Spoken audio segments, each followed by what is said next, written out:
Jewish community. Over here we are going to speak today about the Persian Jewish community, the history.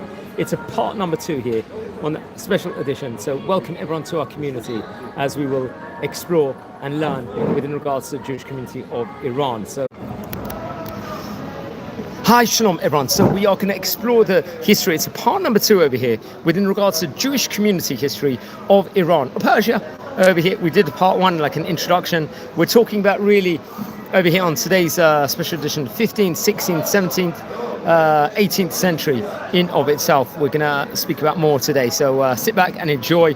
Let's start talking about from the early 1500s. We did an introduction. It's going to be probably about at least a 5-6 part series. So let's talk about over here the Safavid and the Qajar dynasties. This was between 1502 to 19, eventually till 1925. This was for let's say we're talking about over here. We know that there was going to be, let's say, deterioration in the treatment of Persian Jews occurring during the reign of the Safavids, the proclaimed, let's say, the Shia Islam state region. Shiism assigns, let's just say, its great importance to the issues of ritual purity, tahara, and non-Muslims, including Jewish people, were deemed to be, in their eyes, not clean. Over here, najis, that is their opinion. So that physical contact with them would require Shias to undertake ritual purification before doing regular prayers. Obviously, this will entail anti-Semitism, unfortunately. The Persian rulers, and to an even larger extent, the populace, sought to limit physical contact between Muslims and Jewish people. Jewish people were not allowed to enter public baths and with Muslims, or even to go outside in the rain or snow, ostensibly because some impurity would be washed from them upon a Muslim over there. The reign of Shah Abbas in 1588 to 1629 was initially benign, let's just say. Jewish people were prospered throughout Persia and were even encouraged to settle in Isfahan, which was made a new capital. However, towards the end of this rule, the treatment of Jews became harsher. Upon advice from a Jewish convert to Islam and the Shia clergy, the Shah forced the Jewish people to wear a distinctive badge to convert into Islam. However, as it became known, let's say, that the converts would continue to practice Judaism in secret, and because the treasury suffered from the loss of the, let's say, the jizya collected from the Jews, they were allowed to revert to Judaism in 1661. However, they were still required to wear a distinctive patch upon their clothing. That's what we've got to point out over there. Very interesting. Now, it's interesting. Jewish people were often only permitted to pursue trades that were undesirable to the general Muslim population. So you can see real anti-Semitism. They were expected to undertake dirty work, or even, let's say, of every kind. Examples of such professions included dyeing, which contained strong, pleasant odors. Well, obviously not a pleasant job for a Jewish person, let's just say. Scavenging work, cleaning, God forbid, excrement pits, singers, musicians, dancers, and so on. Let's go all the way to 1905. We're not speaking about that era so much in today's edition. In 1905, I think it was that many Jewish people of Isfahan were trading in opium by that window of time. So that would be a, let's just say, a change at that point in time. And this commerce was very profitable for them. Involved in training in India and China, the head of the Isfahan Jewry was known to have contacts with the famous Sassoon household, David Sassoon, the house of David Sassoon, who we've spoken about on this series on various occasions before. So yeah, very, very interesting. So anyone tuning in live, welcome to our community, and please don't forget to subscribe over there. So it was, yeah, so we can see the deterioration of the Jews. I think the Safavid decisions assigned importance, as we said before, within regards to all of this stuff, and you can see how detrimental it would be. And I think at that point in time, the reign of Shah Abbas, as I said, between 1588 to 69 was, where the Jews were, let's just say, prospering throughout Persia, and made it a new capital, let's say, in Isfahan. And towards the end of the rules, we can see how bad it became with let's say, the Shia clergy, including the Jewish converts, persuaded the Shah to require Jews to wear the badge of clothing and so on and so forth. And in 1656, it will go all wrong, and the treasury suffered from loss of a jizya collected from the Jews. And apparently there was rumors at one point in time that the converts continued to practice Judaism in secret for whatever reason, and the government in 1661 allowed Jews to take up their old religion, but still required them to have distinctive patch upon their clothing over there. So you can see. Let's explore some of the famous personalities of that specific area. There was someone of the name Babai Ben Lot over here. Who was he? I think died in 1662. He was a Jewish poet and a historian in 17th century Safavid Iran. He lived in Kashan, where he probably originally hailed from, and was the author of the first Judeo-Persian chronicle called the Kitab-e-Anusi, or the Book of the Forced Converts. And it consists of some 5,300 verses written in Persian using the Hebrew Esker script or Judeo-Persian. Ben Lot was forcibly converted to Islam but practiced Judaism in secret. It is considered one of the first historical narrative works of Iranian Jews. He is a member of the crypto-Jewish community of Iran. Babai Ben Farhud, 18th century, was one of his grandsons who followed in his footsteps as a chronicler afterwards. So very, very interesting. We know that he was a famous person, especially during 1650 in the Safavid Iran era. It was obviously a period of intense persecution, which had massive impact on the, let's say, religious leadership over there. So he was a key figure in the 17th century as a community leader. And this book, the Kitab Anusi, the book of a forced convert, which details the experience of Persian Jews who were forcibly to outwardly convert to Islam while practicing Judaism in secret over there, was a key book at that point in time. So that's something very, very important to point out over there. Now, let's speak about, there was someone of the name we had to mention, Elisha ben Shmuel. Who was he? He was a famous poet, Jewish Persian from the 17th century. Yitzirato hagdola biyoter hi she'az hadat sofi ben hamelech v'had sofi. I think Ivud litzira ben hamelech v'hamir shel Avram ibn Chastei. I think from the 13th century, something maybe would get lost in of itself. Let's explore a bit with regards to him. This Elisha ben Shmuel was working, I think, in Samarkand, I think in the 17th century, and they say over here, Milvad zot lo yodim kimat pratim odot krotov chaya. We don't know much about his life. We know he's a famous man who asak b'shira v'kibel hashra min hamshorim hayudim parsim shekadmolo. Many of the Persian songs, let's just say himself. ובראשם מולנה שהי אמרני והן מגדולי שירת ימי הבנים של יהודי פרס. כמו כן, בדומה לשהין ואמרני, הוא השפיע התבניות ומסורות הכתיבה בספרות הפרסית. את שירת הוא כתב בפרסית יהודית Ivrit. So very much would sing, let us say, in Judeo-Persia in itself, and many of the famous poets and singers of hundreds of years before, he would very, very much use, let's just point out in himself. Yitzira Gdola biyoter hi, I think it's under the name the Shahazda v'Tsofi. I think from the 1600, if I'm not mistaken. Bateshia Parsit Yudit, Shushlama Bishnat 1684, year 1684. Yitzira hi ma'in vodi Yehudi.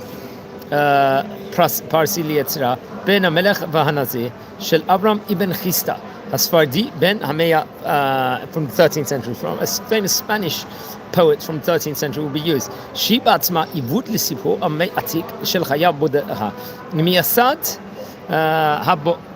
ha bodeha zim hagarsa ha parsit yudit shel yitzira modedet od yoter mochra chaya perishut v'shevo litzarchek ma'aguf הצריב להתקרב מחדש למקור העולה.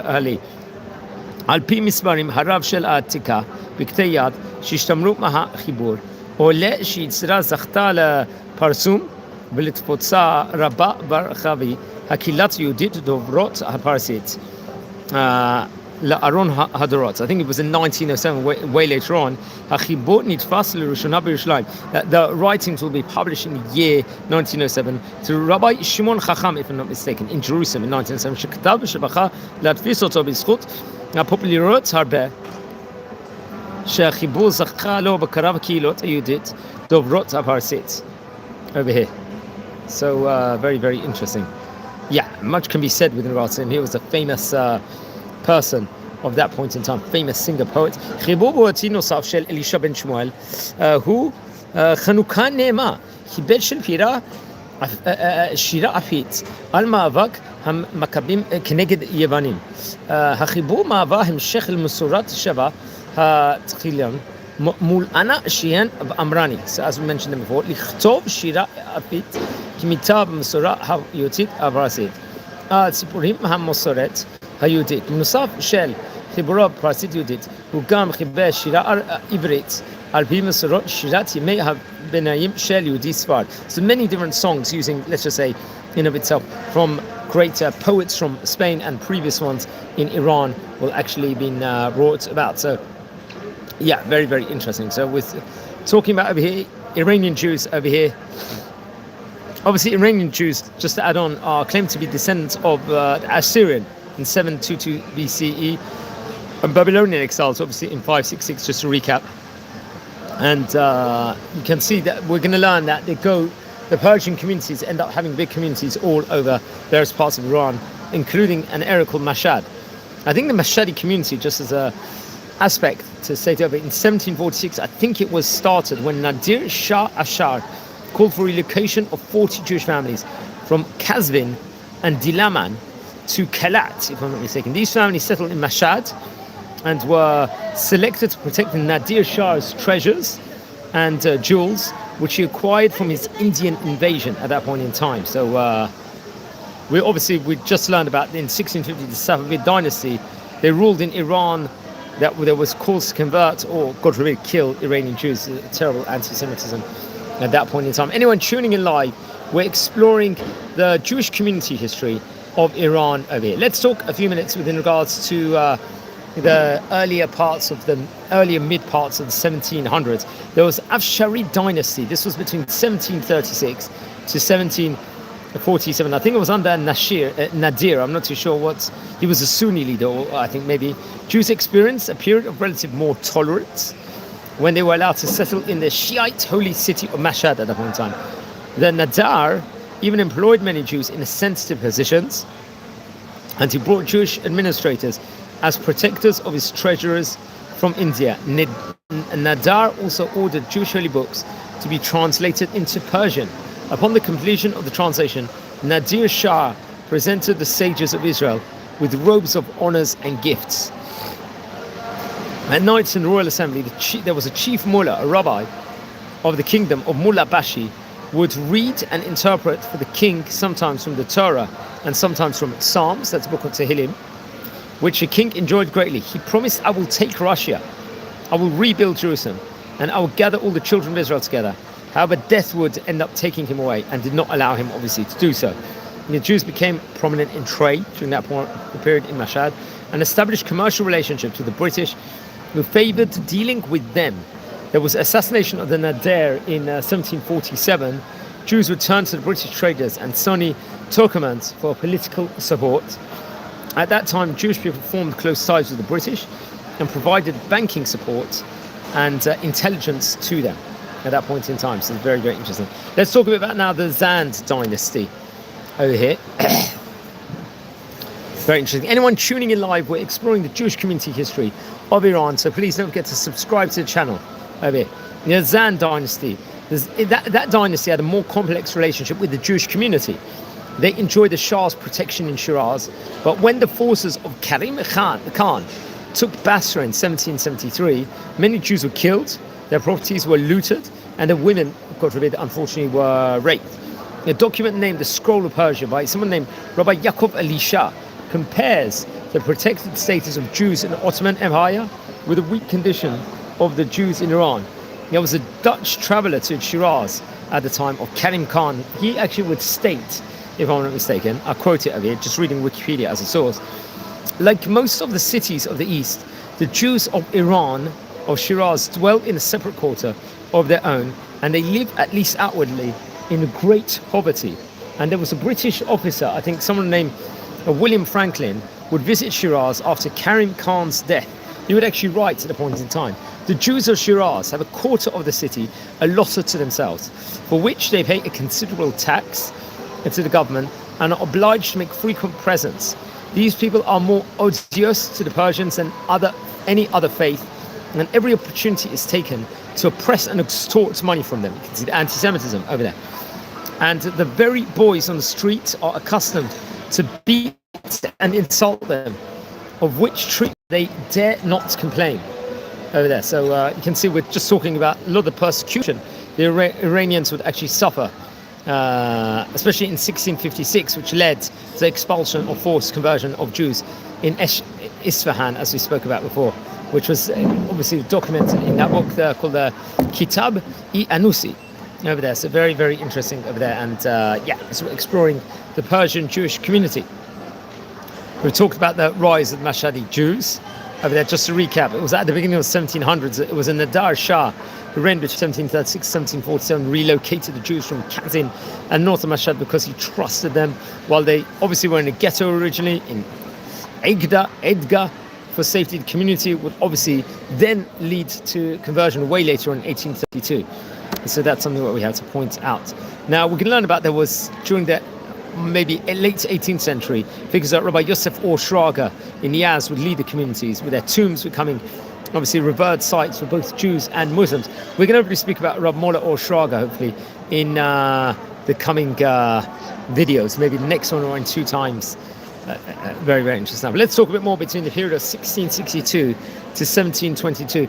According to Iranian encyclopedia I'm just reading from now, it's a time period where there's not much actually information available, I think more within regards to Jewish community in Iran at that period of time, we have to point out over there.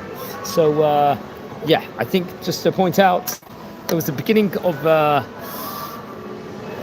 Babai Ben Loft. That was his period, and the beginning of the second Judeo-Persian chronicle at that point in time. The Babai Ben Farhad, he had the Kitab Esar Godast Ekasan, the Chronicle of the Carmelites, recounts over here. They do recount something though, a disturbing incident that occurred in 1678. A severe drought caused a steep rise in the price of cereals, and men of all faiths prayed for rain. Apparently, some unidentified theologians, fearing the potency of the non-Shiite prayers, they would go at that point in time and they would complain, if I'm not mistaken. Sorry, let's just get they complained to the Shah that the Jews and I think it was Armenian Christians had conspired to annul the Muslims' prayers. Remember, this is all anti-Semitism over here. As a result, the Shah ordered the execution of the rabbi and 2 important notables of Isfahan and delayed their burial until it could be purchased. You can see the anti-Semitism. Many Jews would flee Isfahan, and the remaining community was heavily fined, with, let's say, Armenians, probably due to their greater economic importance and the protection of Western powers, were less so. Both foreign and internal pressures greatly weakened, let's say, the later Safavid kingdom. I think it was in 1709, the Gelzai Afghans, they would capture Kandahar, which had been in the Safavid hands since 1648, and the weak Safavid response emboldened them to penetrate Iran. Mahmud, who was their chief, defeated the Safavids decisively at Golnabad and laid siege to Isfahan, which caused a disastrous famine in the city. In October 1722, and the Afghan chief accepted the Iranian crown from the hands of the Shah Sultan Hossein and entered eventually to Isfahan.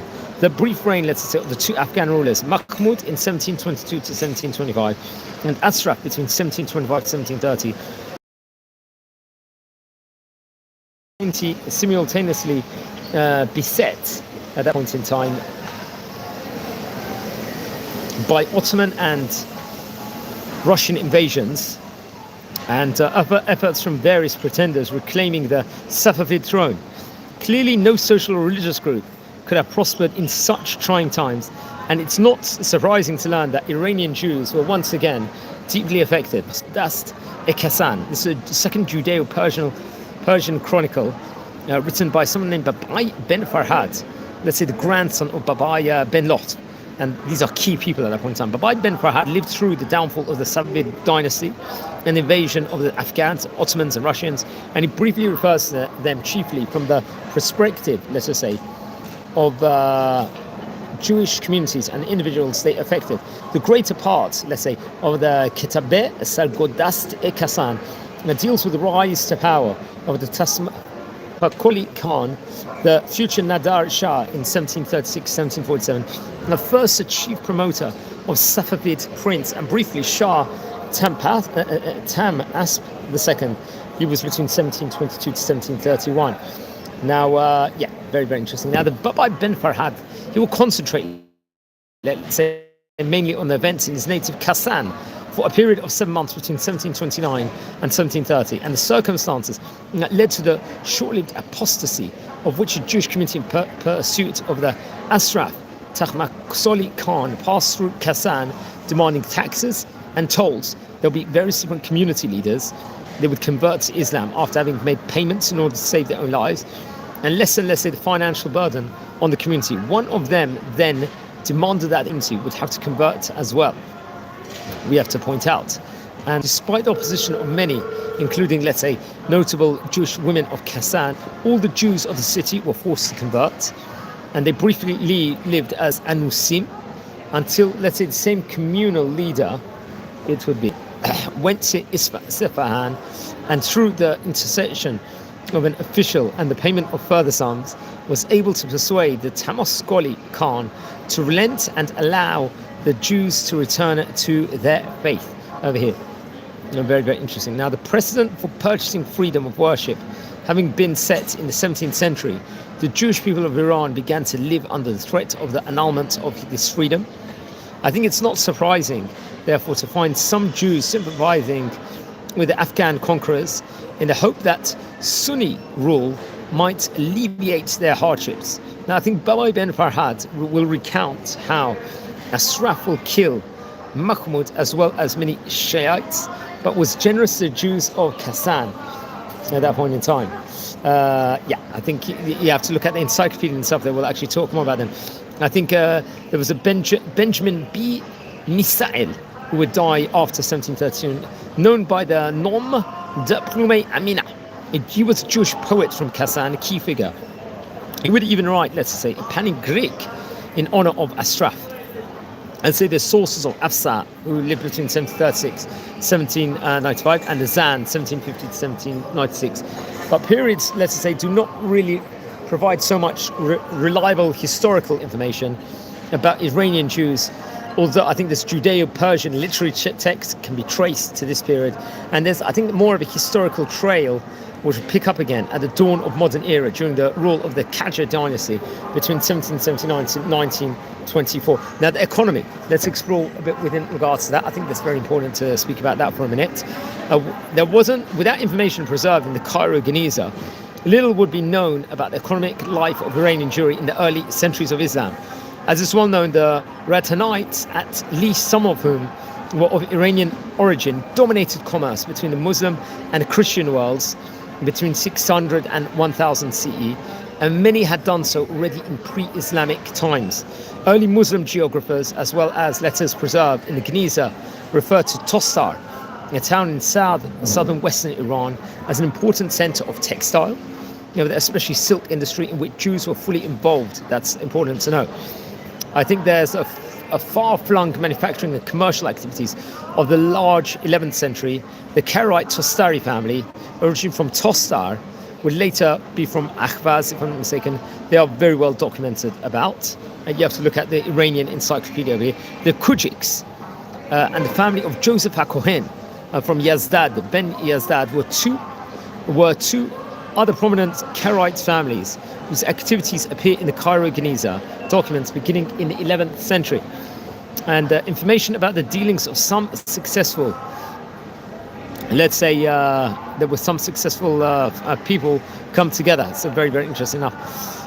And I think there was families who emigrated to Egypt from Iran and Iraq, are recorders having brought with them selling, buying and bequeathing in dowries precious fabrics from Tabarestin, very fine royal silk called Khosravani, curtains, carpets, garments, Georgian, I think it's mentioned, perfumes, sugarcane, the fine fabric called Suzanne Jert, if I'm not mistaken, flax and jewelry. And I think it's more difficult, the encyclopedia will say, to determine the degree to which Iranian Jews were involved in the manufacture rather than the trade of these commodities. By the 17th century, sources mention Jews were weavers, farmers, and dyers, minstrels and butchers. And I think there's someone named Gian Chardin sums up their state. Ils sont pauvres et miserables partout. Artisans, small-scale usurers, purveyors of medical and magical services, with Jewish women having access to the palaces of rulers.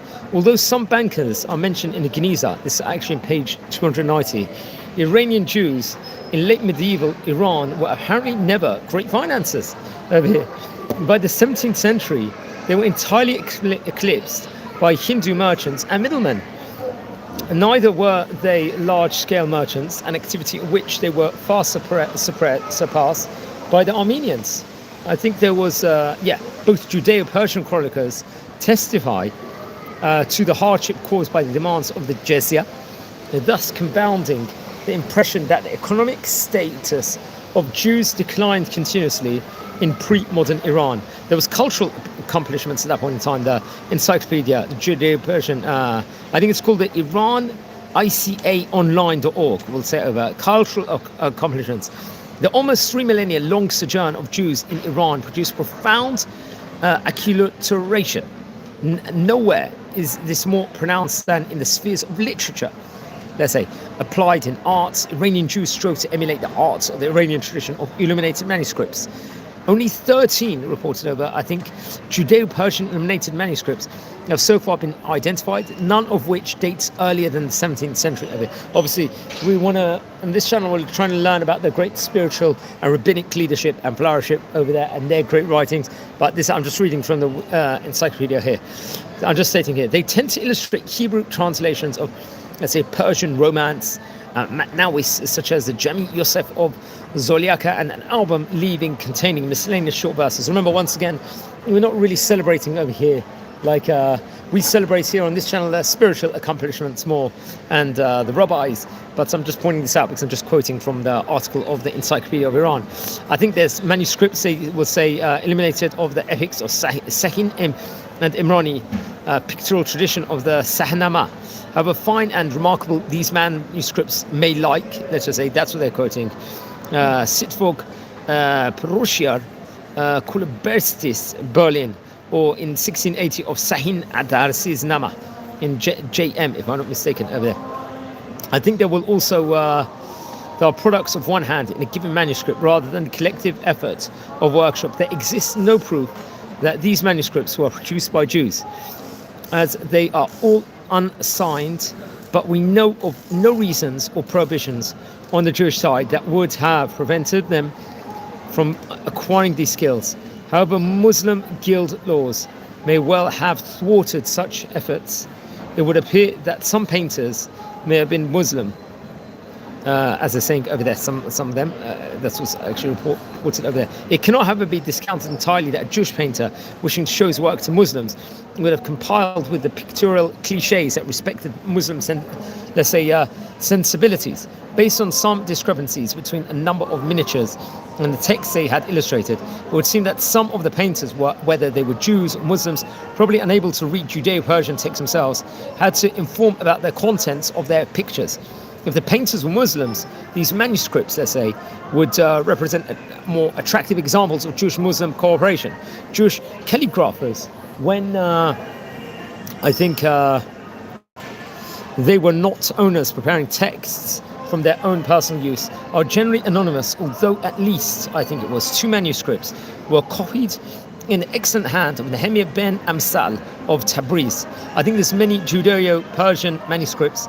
It had great, lovely tooled leather bindings. Very few have the 19th century lacquered bindings. While nothing is known about the patrons of these manuscripts, it is reasonable to assume that they were made for prominent members of larger Jewish communities, such as those of Isfahan and Kassan. Very interesting enough. So Iranian Jews also contributed greatly to the musical life of Iran, especially to its instrumental dimension. Although, let's say, the names of individual Jewish instrumentalists from the medieval period have not been preserved, families with long traditions of musical performance obviously have survived into the present time over there. So very interesting. Other facts in the 1700s, which we can talk about, was there was a major famine, I think, in 1770, which caused distress for the Jewish community in Yazd, which would lead to immigration in Yazd over there in of itself. One of the key rabbis, well, hopefully maybe we'll speak about him in the next edition, was the Mullah Yehuda Simantov, who was identified as a member of the Yazd family, with descendants noting the 1770 famine, for example, as a key part of their family history over here. So hopefully we're going to try and speak about him in a later time. He was a prominent figure of that era, Mullah Yehuda Simantov, and they originated from Yazd, I think, during that period, we have to just point out over here. Very interesting. Let's explore a couple of main figures from Iran before we conclude the edition over here. There's a Babai Ben Nuriel. Who was he? He was a rabbi from Isfahan who was a Behest Nadar Shah Afsar. He translated the Torah and the Psalm of David from Hebrew into Persian. I think there were 3 other rabbis who would help him into translation, which was, I think, began in May 1740 and completed in June 1741. At the same time, I think there was 8 Muslim mullahs and 3 European and 5 Armenian priests translated the Quran and the Gospels. The commission was supervised by Mirza Muhammad, if I'm not mistaken, at that point in time. And I think there was 8 Muslim mullahs and 3 European and 5 Armenian priests translated the Quran and Gospels. The commission obviously was supervised by Mirza Muhammad Mahdi Khan Monsi, and the court historiographer and author of the Tariq Ejansoki Ya Nederi. He would finish translations which were presented to Nader Shah in Kazavin, I think in June 1741, who, however, was not impressed. And I think there had been previous translations of the Jewish holy books in Persian, but I think the Babai's translation is notable for being more accurate, let's just say, in of itself, for its accuracy, and of the Persian equivalents of Hebrew words, which obviously had made it the subject of study by linguists.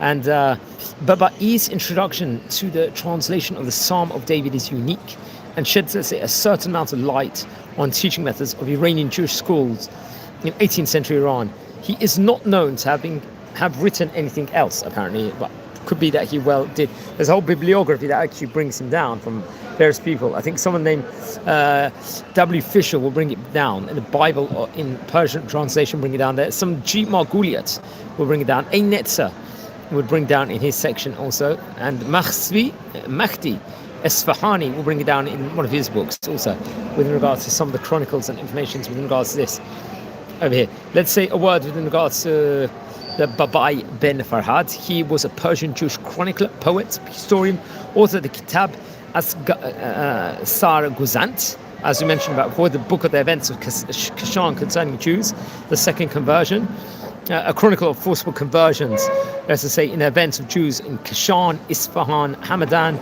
and related hardships between 1721 to 1731, obviously modelled on the work of his grandfather Babai Ben Loft, who we'll speak about in a minute, after which is the second known Persian Jewish chronicle. Like his grandfather, he was a crypto Jew. He practiced Judaism while professing, I think, Islam outwardly. The chronicle covered the downfall, as we mentioned before, of the Safavid dynasty during the Afghan invasion of Iran, and from 1720 to 1730. It's written in Persian, in Hebrew script, Judeo-Persian.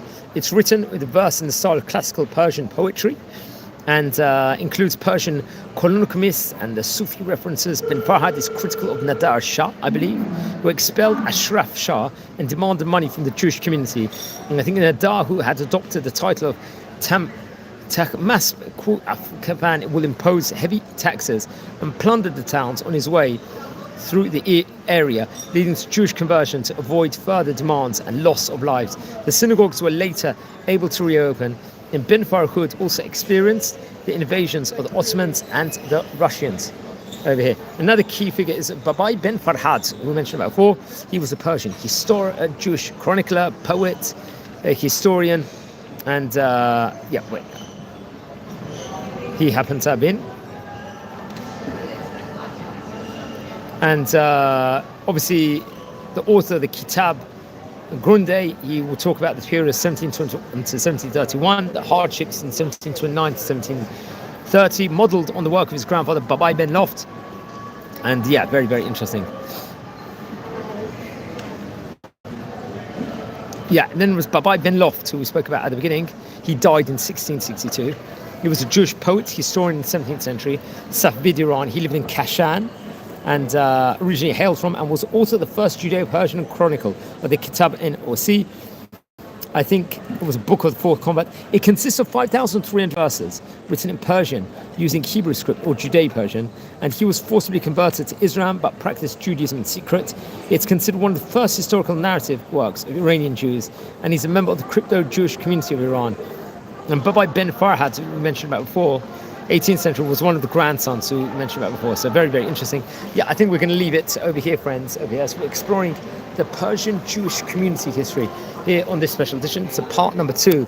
We want to maybe speak more about the history of Judeo-Persian in the next edition over here, which we are going to do in, and then maybe this week we're going to do part number 3 at one stage in time. So a lot to cover over. We brought in a lot of content here on today's page of the, let's just say, exploring the history with regards to Jewish community of Iran. And, there's so much more that we can, gather thoughts to learn more about over here. And once again, as I've said here from the outset, it's quite sensitive to me because my family actually descends from Iran on both sides of the family. So it's very, very much, let's just say, of huge interest. This video is not just to me, but I'm sure to many, many other people over there of Persian origin. Now, friends, we've already recorded about 45 countries here in this series. We're trying to go through the entire world and get a synopsis of the Jewish history over there, the science behind it, the science of the famous Rabbanim over there, and so on and so forth. We're really trying to get a breadth within regards to that. We're going to try and speak about the synagogues and famous rabbis in the next edition, and so much more. And we're going to try and delve in, maybe do some biography videos of great rabbis that there were of yesteryear. So that's definitely a project we want to work on. That's definitely an ambition of ours. I think it's time to wish you all a fantastic day. Take care and be well, friends. And please don't forget to join our community and subscribe also